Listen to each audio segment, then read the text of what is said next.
नमस्कार। आज हम लोग इस सेशन में जानेंगे कानून का हिसाब से जो लोग काम कर रहे हैं और पर्सन हैं, आप लोगों का क्या ड्यूटी रहेगा। इंडिया में जो माइंस के कानून हैं, इस कानून का हिसाब से क्या ड्यूटी रहेगा लोगों में, आप लोगों में मिनिमम क्या-क्या ड्यूटी, रिस्पॉन्सिबिलिटी आपको निभाना है, उसके ऊपर अभी हम लोग बात करेंगे इस सेशन में। मैं रथिन विश्वास, assistant general manager mining, RMD training centre Kiriburu में पीटीओ का हिसाब से कर्मरत हूँ। अभी हम लोग जानते हैं कानून का हिसाब से लोगों को क्या ड्यूटी है, आप लोगों को क्या ड्यूटी है माइंस में, इसके ऊपर चलिए शुरू करते हैं। सबसे पहले हम लोग जानते हैं इंडिया का माइनिंग का हिस्ट्री। इंडिया का माइनिंग अगर हम जाने तो इंडिया का माइनिंग जो है ये हड़प्पा मोहनजोदड़ो सभ्यता के जो पीरियड था, उसी पीरियड्स का डिफरेंट एविडेंस देख करके हम लोग जानते हैं उस पीरियड में भी इंडिया में माइनिंग हुआ करता था। हमारा हिंदुस्तान जिंक में जो जवाहर ग्रुप ऑफ माइंस में जो डिफरेंट ओल्ड वर्किंग्स देखा गया है, उसको कार्बन डेटिंग करके जाना गया। मोर देन 2000 ईयर्स बिफोर इसका माइनिंग हुआ करता था। हमारा हट्टी गोल्ड फील्ड में भी डिफरेंट ओल्ड वर्किंग का एविडेंस है। लेकिन जो मॉडर्न माइनिंग इंडिया में चालू हुआ है, इस रिकॉर्डेड हिस्ट्री जो है इंडियन माइनिंग में, ये 1774 में जब एक ब्रिटिश कंपनी को माइनिंग का परमिशन दिया गया था ईस्ट इंडिया कंपनी द्वारा, रानीगंज कोलफील्ड में, वेस्ट बंगाल में आसनसोल के नज़दीक जो रानीगंज कोलफील्ड है, उस रानीगंज एरिया में कोल माइनिंग के लिए जो लीज दिया गया था 1774, इस लीज के माध्यम से जाना जाता है मॉडर्न इंडियन माइनिंग जो है रिकॉर्डेड हिस्ट्री इंडियन माइनिंग का शुरुआत हुआ। जब हावड़ा से रानीगंज का रेल लाइन ले किया गया 1855 में, उसके बाद इंडियन कोल माइंस में एक बूस्ट आया है, माइंस बहुत ज़्यादा तरीक़ा से होने लगे हैं। अगर हम लोग मेटल माइंस का बात करें तो कोलार गोल्डफील्ड में 1880 में John Taylor and sons company के द्वारा गोल्ड माइनिंग स्टार्ट हुआ है। और इंडिया में जो ऑयल माइनिंग है, इस ऑयल माइनिंग का दिग्बई में 1866 में फर्स्ट रिग ड्रिल किया है, जबकि दुनिया का फर्स्ट रिग 1859 में चालू किया था। उसका जस्ट 7 इयर्स बाद इंडिया में इस ऑयल रिग भी चालू हुआ। इंडियन माइनिंग हिस्ट्री बहुत पुराना है, मॉडर्न माइनिंग हिस्ट्री भी बहुत पुराना है। इस मॉडर्न माइनिंग को सेफली काम करने के लिए 1895 में उस time British government of India जो है माइंस का कानून का धसा लेजिस्लेटिव फ्रेमवर्क बनाने के लिए लोगों को सेफ्टी में काम करने के लिए एक कानूनन ढांचा तैयार करने के लिए सोचा था। 1897 में जब मेजर डिजास्टर कोलार गोल्डफील्ड में हुआ था, जिसके कारण बस 52 लोगों का जान गंवाना पड़ा था, उसके तुरंत बाद जो खोस्ट कोल माइंस वो पाकिस्तान ऑक्युपाइड बालूचिस्तान है, इस बालूचिस्तान में खोस्ट कोल माइंस में 47 पर्सन्स का जो डेथ हुआ था, इस दो डिजास्टर, कोलर गोल्डफील्ड वाला डिजास्टर और खोस्ट कोल माइंस का जो पाक ऑक्युपाइड बालूचिस्तान में है, इस दोनों डिजास्टर के बाद इंडिया में माइंस का सेफ्टी लॉ बनाने का बहुत ज़्यादा ज़रूरत महसूस हुआ। और उसका फलस्वरूप इंडिया का first mines act, Indian mines act 1901 में चालू हुआ। उसके बाद जब एक्सपीरियंस गेन किया, उस एक्ट लगाने के बाद डिफरेंट कानून जब इम्प्लीमेंट किया गया, उस पीरियड के जो गवर्नमेंट एजेंसी थे और सेफ्टी एजेंसीज जो थे उनके द्वारा, तब इस कानून को सस्पेंड करके इंडियन माइंस एक्ट 1901 को सस्पेंड करके इंडियन माइंस एक्ट 1923 को लाया गया है। After independence Indian mines act 1923 को चेंज करके माइंस एक्ट 1952 लागू हुआ, जो 1 जुलाई 1952 से चालू है। इसके बाद मेजर चेंजेस 1959 और 83 में आया है। इस इंडियन माइंस एक्ट 1952 इंडिया का सारे माइंस में लागू होता है। All minerals and including water territory, India का जो वाटर टेरिटरी है, इंडिया का जो समुद्री टेरिटरी है, इन सभी जगह में लागू होता है, केवल सिक्किम स्टेट को छोड़ करके। सिक्किम छोड़ करके सारे इंडिया में इस माइंस एक्ट लागू होता है। तो कानून ढांचा अगर देखा जाए तो माइंस एक्ट के अंडर डिफरेंट रेगुलेशंस हैं। कोल माइंस के लिए coal mine regulation, oil mine के लिए ऑयल माइन रेगुलेशन, और मेटलीफेरस माइंस के लिए हमारे लिए मेटलीफेरस माइंस रेगुलेशन 1961 लागू है। इसके अलावा डिफरेंट रूल्स इसमें हैं। Mines rule, mines vocational training rule, rescue rule, crest rule, pit bath rule and others rule भी इसमें एप्लीकेबल है। इस माइंस एक्ट में डिफरेंट चैप्टर्स में, फर्स्ट चैप्टर में preliminary, second chapter inspection and certifying surgeon, जो इंस्पेक्टर्स है, inspectors कैसे रहेगा, जो डीजीएमएस ऑफिसर्स है मेनली, इनके ऊपर, जो माइंस इंस्पेक्टर्स है इनके ऊपर, और सर्टिफाइंग सर्जन्स के ऊपर इस सेक्शन से बात करता है।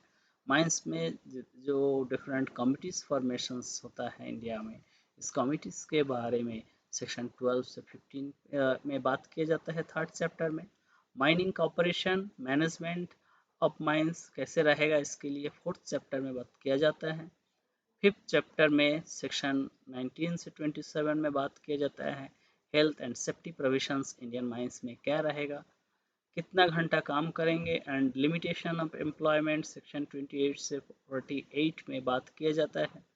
इसमें एक महत्वपूर्ण सूचनाएं हैं। 29 जनवरी 2019 के बाद से इंडिया में जेंडर बायसनेस और नहीं है।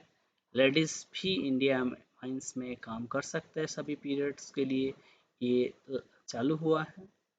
Leave with wages section 49 to 56, ये चैप्टर 7 में बात किया जाता है। Regulation, rules and by laws का डिफरेंट जो पावर है गवर्नमेंट का, ये 57 से 62 में बात किया जाता है।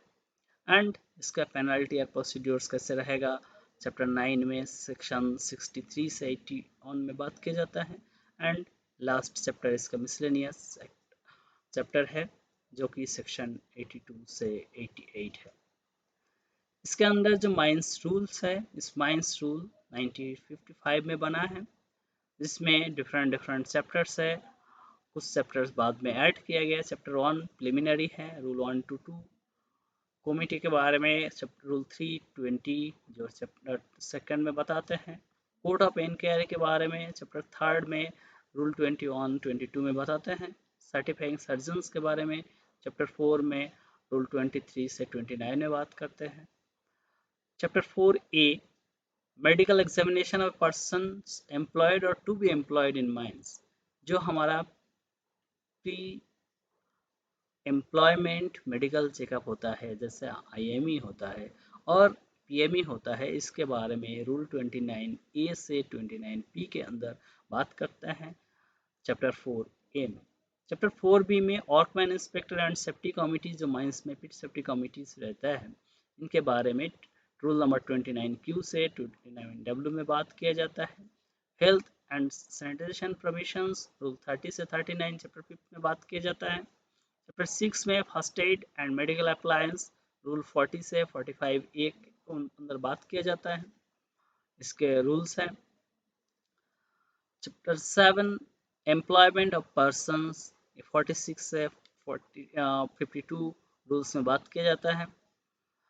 Chapter 8 leave with wages and over time, ये रूल 53 से 61 में है। वेलफेयर एम्यूनिटीज माइंस में कैसे रहेगा, इस चैप्टर 9 में रूल 62 से 74 में बात किया जाता है। चैप्टर 10 में register notice and returns rule 75 से 79 में बात किया जाता है। इन रजिस्टर्स एंड नोटिस में कुछ चेंजेस हुआ है, बाद में ये अमेंडमेंट बाद में दूसरा रूल के दौरान हुआ है। ये हम लोग कोई और सेशन में डिटेल्स में बात करेंगे। एमवीटी के पार्ट है नहीं, जिन लोगों के लिए एप्लीकेबल है, तो जो लोग रजिस्टर्स एंड नोटिस मेंटेन करते हैं उनके लिए सेपरेट सेशंस में हम लोग इसके ऊपर बात करेंगे। चैप्टर 9 में चैप्टर 11 में मिसलेनियस पार्ट्स बात करते हैं, रूल नंबर 80 से 83 A and reconstruction and savings 84 जो है ये चैप्टर 12 में बात करते हैं। इसमें डिफरेंट फॉर्म जो ए से यू तक है, ये माइंस रूल का एक ओवरव्यू हम लोग देखें। अब हम बात करते हैं मेटलिफेरस माइंस रेगुलेशन 1961 का। इसमें फर्स्ट चैप्टर रेगुलेशन ऑन से two preliminary short titles and definitions इसमें है। Returns notice and records regulation 3 से 10 चैप्टर 2 में कवर होता है। चैप्टर 3 में जो different examination certificates of competency and fitness regulation 11 से 31 ये बात किया जाता है।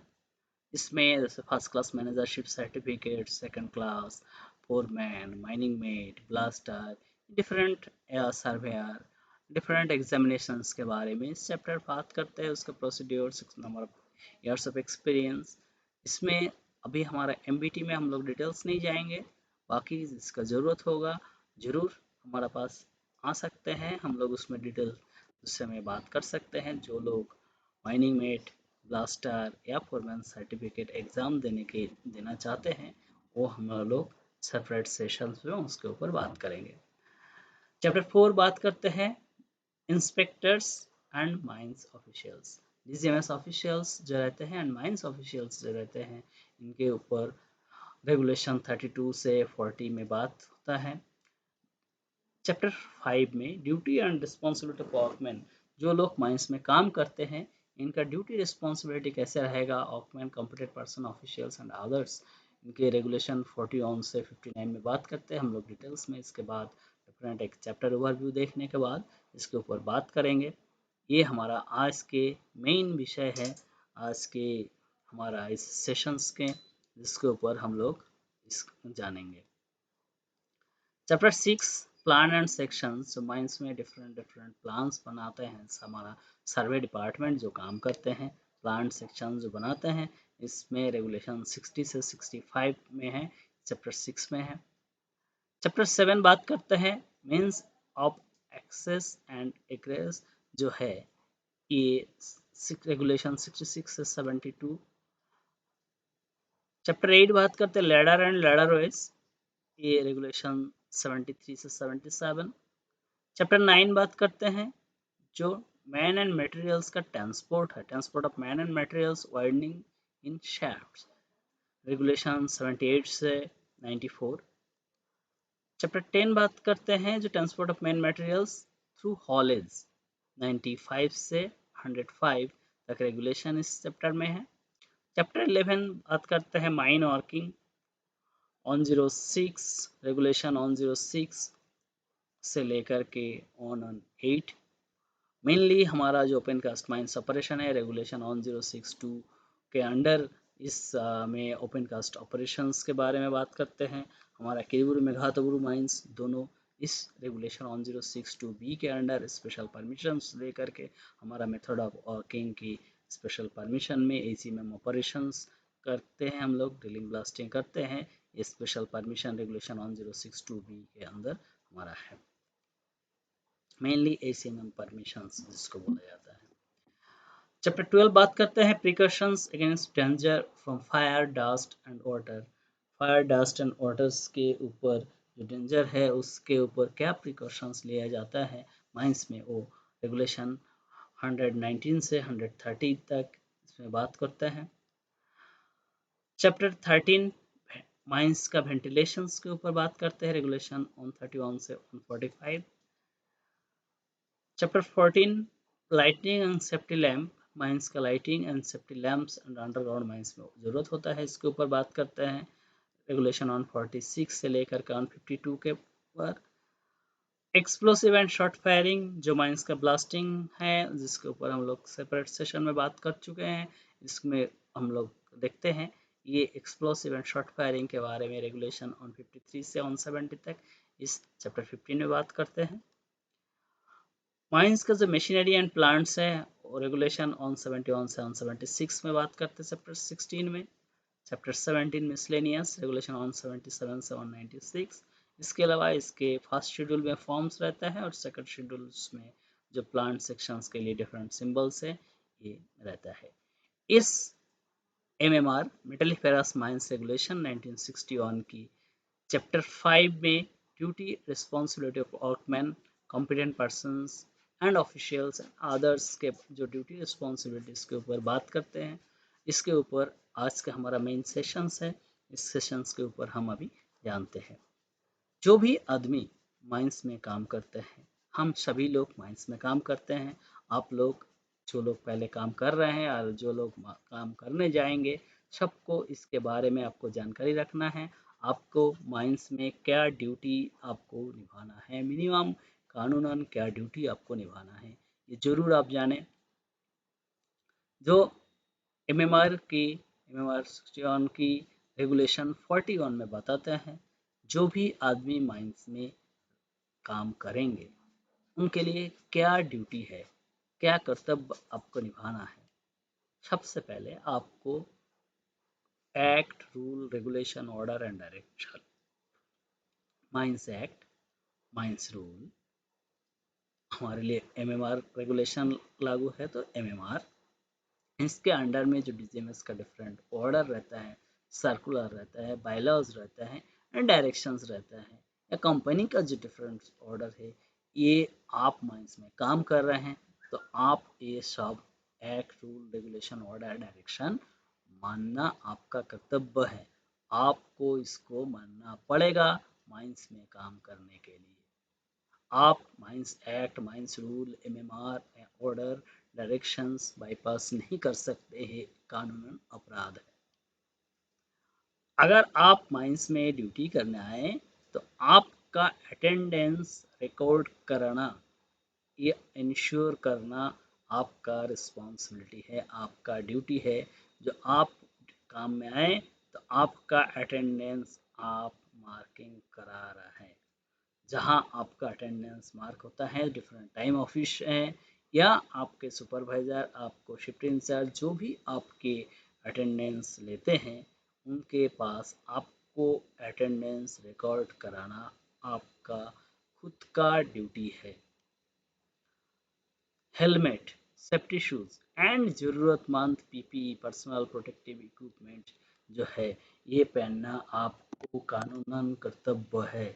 आप हेलमेट बिना, सेफ्टी शू बिना या ज़रूरतमंद पीपीई बिना आप ड्यूटी नहीं कर सकते हैं।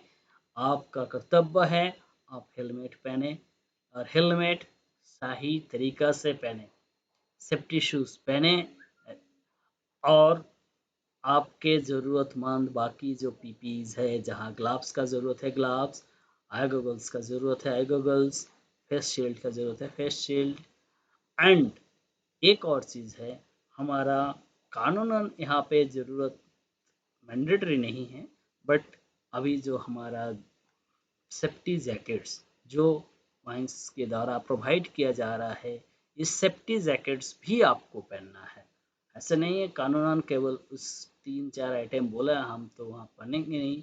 इसमें नेसेसरी पीपीज में अभी हम लोग ऐड कर लिए हैं इस सेफ्टी जैकेट्स को। तो आप हेलमेट, सेफ्टी शू, सेफ्टी जैकेट्स, ये तीनों पीपी ज़रूर पहनेंगे। इसके अलावा आप जहाँ पे काम करेंगे उस एरिया में जो पीपीई एक्स्ट्रा आवश्यकता है वो ज़रूर आपको पहनना है। कभी भी आप कोई फेंस को रिमूव या बाईपास नहीं करेंगे। आपको इससे पहले इंट्रोडक्टरी माइनिंग सेशंस में जहाँ फेंसिंग के बारे में हम लोग बात कर रहे थे, वहाँ पे भी दिखाया डिफरेंट टाइप का जो फेंस है माइनिंग में, परमानेंट फेंसिंग, टेम्पररी फेंसिंग या सेमी परमानेंट फेंसिंग। इस फेंसिंग को आप बाईपास नहीं कर सकते हैं।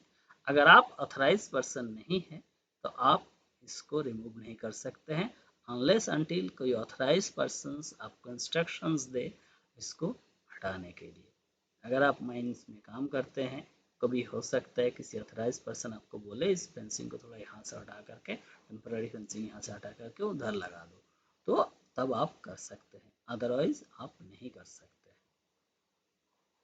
आप अपना ड्यूटी प्लेस में ही रहेंगे। अगर आपको माइनिंग एरिया में ड्यूटी है तो आप प्लांट एरिया में अननेसेसरी घूमने नहीं जाएंगे, या आपको प्लांट एरिया में ड्यूटी है तो आप माइनिंग एरिया में नहीं आएंगे। तो आपको जहाँ ड्यूटी है, इलेक्ट्रिकल में ड्यूटी है तो इलेक्ट्रिकल का जहाँ काम चल रहा है वहाँ पे ही आप ड्यूटी करेंगे, आपका ड्यूटी प्लेस में ही रहेंगे ड्यूटी के टाइम।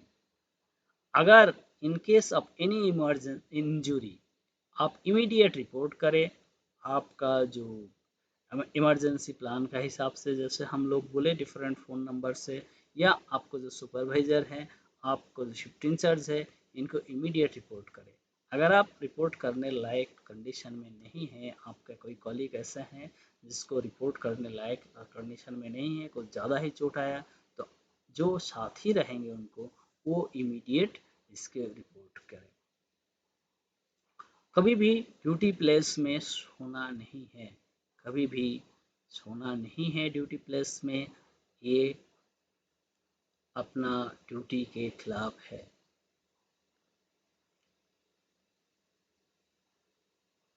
माइंस में जब आपका ड्यूटी नहीं है तो वर्किंग एरिया में आप कभी घूमने के लिए नहीं आएंगे। आप ड्यूटी प्लेस में तभी आएंगे जब आपका ड्यूटी है। ये हमारा हर एक आदमी, हर एक इंसान जो माइंस में काम करेंगे, मिनिमम ये आपका ड्यूटी है, इसको आप पालन करेंगे। आप में से कुछ लोगों को कॉम्पिटेंट पर्सन्स की ऑथराइजेशन दिया गया माइंस मैनेजर के द्वारा। इस कॉम्पिटेंट पर्सन्स क्या होता है, सबसे पहले हम लोग जान ले। कॉम्पिटेंट पर्सन्स वो आदमी हैं, कोई काम के लिए, कोई प्लांट या इक्विपमेंट के लिए किसी एक आदमी को जब ऑथराइज किया जाता है माइंस मैनेजर के द्वारा। अब किसको ऑथराइज कर सकते हैं, जिनको मिनिमम 20 साल उम्र हो। किसी ने 18 या 19 ईयर्स में जॉब कर रहा है तो उनको माइंस मैनेजर ऑथराइजेशन नहीं दे सकते, मिनिमम 20 साल उनको उम्र होना चाहिए। इसको माइंस मैनेजर ऑथराइजेशन देंगे कुछ काम करने के लिए या कुछ काम सुपरविजन करने के लिए। कोई मशीन, कोई प्लांट, इक्विपमेंट और कोई भी काम जिसको आपके ऑथराइजेशन दिया जाएगा, उस काम के लिए आप कॉम्पिटेंट कहलाएंगे और आपको कॉम्पिटेंट पर्सन कहा जाएगा उस काम के लिए। इसमें ब्लास्टर भी शामिल होता है, ब्लास्टर भी एक कॉम्पिटेंट पर्सन है। इन जो कॉम्पिटेंट पर्सन हैं, आपके लिए कुछ रिस्पॉन्सिबिलिटीज असाइन किया गया है एक्स्ट्रा। तो इसमें क्या है, रेगुलेशन 42 में आपके बताते हैं, जब आप एक कॉम्पिटेंट पर्सन हो, आप अपना काम किसी और को डिपूट नहीं कर सकते हैं, क्योंकि दूसरा आदमी कॉम्पिटेंट है या नहीं ये आपको पता नहीं, तो आप अपना काम दूसरे किसी को डिपूट नहीं कर सकते। जब आप किसी में, मान लीजिए किसी ऑपरेटर है, आपको कॉम्पिटेंट पर्सन का ऑथराइजेशन दिया, तो आप कोई आपका हेल्पर है उसको काम छप के आप चला नहीं जा सकते। जब आप एक कॉम्पिटेंट पर्सन के हिसाब से ऑथराइज है, तब आप विदाउट परमिशन में एब्सेंट नहीं हो सकता है। आपको एब्सेंट होना है, छुट्टी लेना है, तो आप परमिशंस के तहत ही छुट्टी लेंगे। और आप किसी काम के ऑथराइज हो, किसी और काम भी आप बिना परमिशंस में नहीं करेंगे। मान लीजिए किसी ने, आप में से किसी को सॉवल ऑपरेशंस के लिए ऑथराइज किया गया, तो आपको जब तक प्रॉपर परमिशन ना हो तो आप डंपर ऑपरेशंस नहीं करेंगे। ये आपके मिनिमम रिस्पॉन्सिबिलिटीज है। इसमें जब आप एक कॉम्पिटेंट पर्सन हो तो बाकी जो हर आदमी के लिए, हर इंसान के लिए जिसको ज़रूरत है, वो ड्यूटीज भी आपका है। इसके अलावा ये एडिशनल ड्यूटी है क्योंकि आप कॉम्पिटेंट पर्सन हो। कुछ लोगों को ऑफिशियल्स का हिसाब से अपॉइंटमेंट दिया जाता है। ऑफिशियल्स का मतलब जिनको ओनर, एजेंट या मैनेजर ऑथराइजेशन दे सकता है ऑफिशियल्स पर्सन को, लेकिन कॉम्पिटेंट पर्सन का ऑथराइजेशन केवल और केवल माइंस मैनेजर ही देंगे।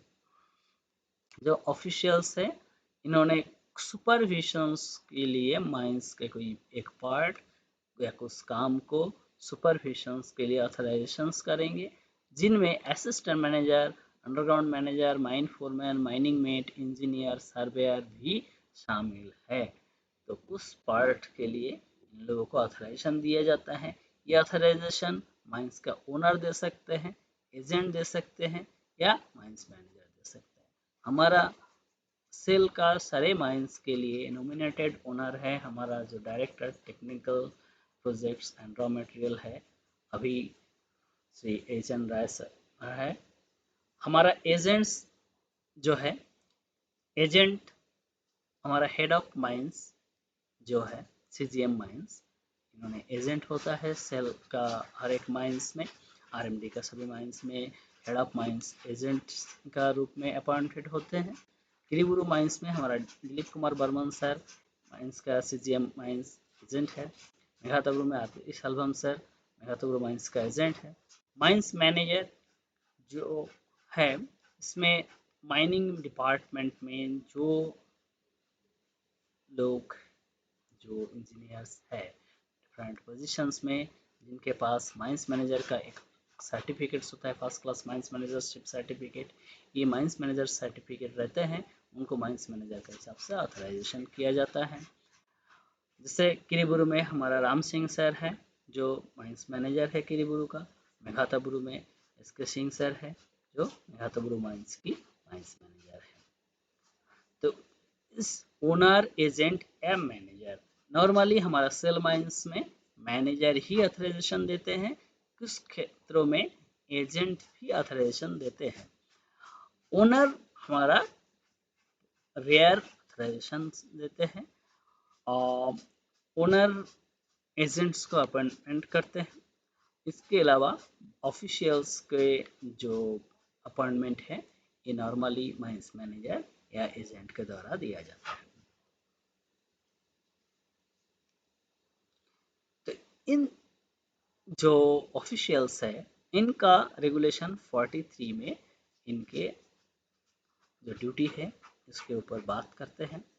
जो ऑफिशियल्स है वही ड्यूटी पालन करेंगे जो मैनेजर या अंडर मैनेजर और असिस्टेंट मैनेजर जिनके ऊपर इनको जो काम दिया गया है या इनके डिफरेंट एक्ट, रेगुलेशंस, ऑर्डर के तहत जो काम इनको दिया गया, इसको ही उनको पालन करना है। हर ऑफिशियल अपना बेस्ट ऑफिस पावर जो देखेंगे, उनके अंडर में जो लोग काम करते हैं वो अपना ड्यूटी प्रॉपर तरीका से सेफली निभा रहे हैं, ये ऑफिशियल्स देखेंगे। इसके अलावा डिफरेंट लोगों की ड्यूटीज़ के बारे में अलग अलग रेगुलेशंस में बताया है। हम लोग उसके जस्ट एक जिस्ट देखेंगे, कौन कौन सा रेगुलेशन में किस किस आदमी को कौन कौन सा किसके ड्यूटीज़ के बारे में बताता है। रेगुलेशन 44 बताते हैं जो माइंस का मैनेजर है उनका ड्यूटी एंड रिस्पॉन्सिबिलिटीज़ क्या होगा। तो इसके डिटेल्स में हम लोग जो mine officials and there duty जो सेशन होंगे उसमें थोड़ा इसमें डिटेल्स में बात करेंगे।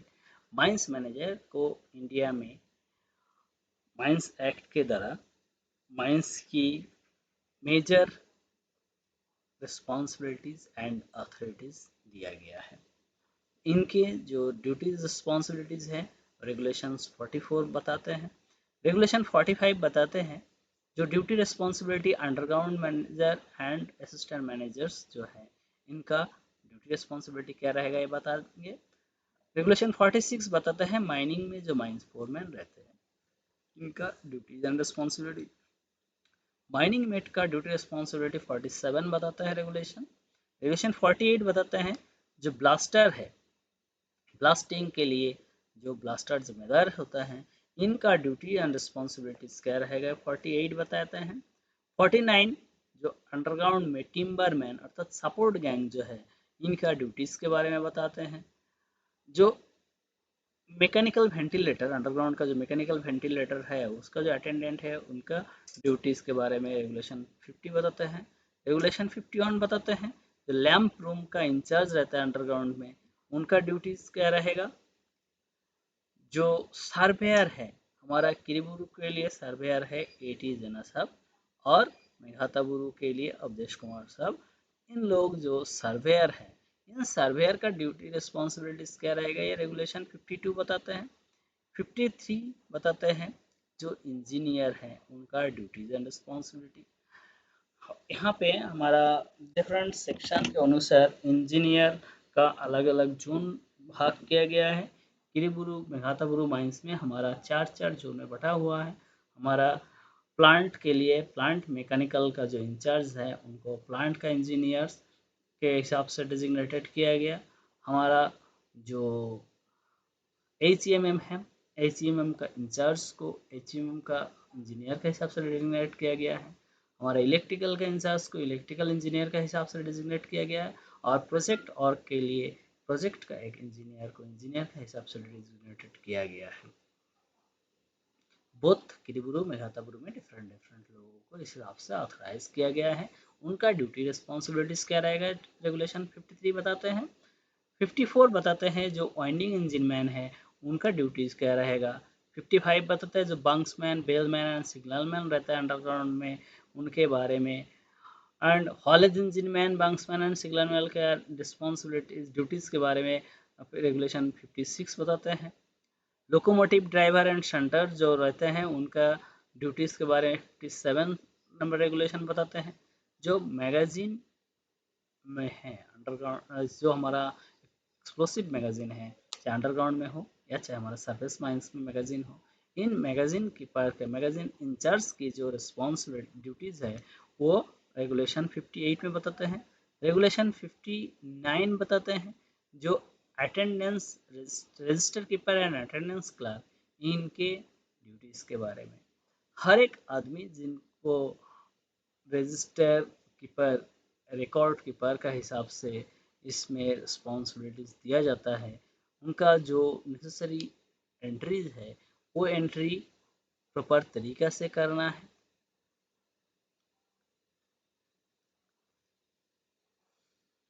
अटेंडेंस क्लर्क जो है हर टाइम लोगों को जो अटेंडेंस लेंगे, अटेंडेंस केबिन में रहेंगे, उनके जो काम है उनके बारे में इस रेगुलेशन 59 बताते हैं। खास करके जो अंडरग्राउंड माइंस में रहते हैं, अंडरग्राउंड माइंस में जाने से पहले उनकी जो अटेंडेंस लिया जाता है एंड आने के बाद उनका अटेंडेंस लिया जाता है, इसके बारे में बताते हैं।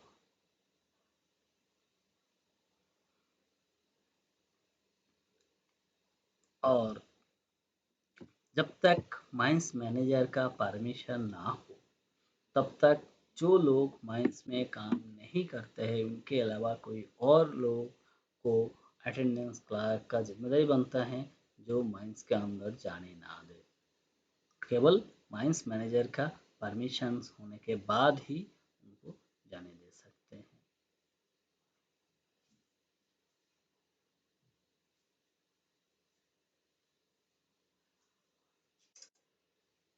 ये हमारा इस सेशंस में डिफरेंट आपका क्या ड्यूटीज रहता है एंड डिफरेंट लोगों का क्या ड्यूटीज रहता है माइंस में, इसमें हम लोग बात किए हैं। इसके ऊपर अगर आपके कोई भी एडिशनल जानकारी चाहिए तो आप ज़रूर हमारा ऑफिस में बात कर सकते हैं या इस सेशंस के बाद जो ओपन सेशंस है इसमें हम लोग बात कर सकते हैं, सेशन क्लास में बात कर सकते हैं, या जो आप लोग में ऑनलाइन में इस सेशंस को देखेंगे वो ज़रूर ऑफिस में आकर के हम लोगों से इसका डिटेल जानकारी ले सकते हैं। धन्यवाद।